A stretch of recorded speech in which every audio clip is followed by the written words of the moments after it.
இன்னைக்கு பூரி தான் செய்ய போறோம். அது கொஞ்சம் வித்தியாசமா செய்யலாம். அதுக்கு பச்சை மிளகாய், பூண்டு, சீரகம் நல்லா கொரகொரன்னு அரைச்சுக்கிடுவோம்.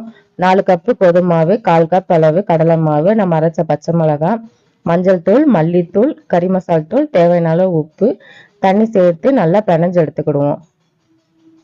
இப்போ பிணைஞ்சாச்சு. நம்மளுக்கு தேவையான சைஸ்ல பூரி தேய்ச்சி எடுத்துக்கிடலாம்.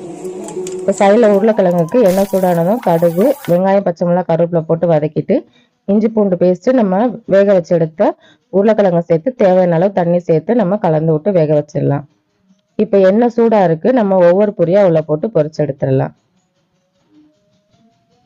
இப்போ 2 பக்கம் வெந்துருச்சு. எண்ணெயில இருந்து எடுத்துருவோம். எந்த அளவு சாஃப்டா நல்லா ஃப்ளஃபியா வந்திருக்கு பார்த்தீங்களா? இப்போ நம்மளுக்கு உருளைக்கிழங்கு குருமாவும் ரெடி. இதே மாதிரி நீங்களும் ட்ரை பண்ணி பாருங்க. பிடிச்சிருந்தா கோதை தமிழ் சேனலை சப்ஸ்கிரைப் பண்ணிக்கோங்க.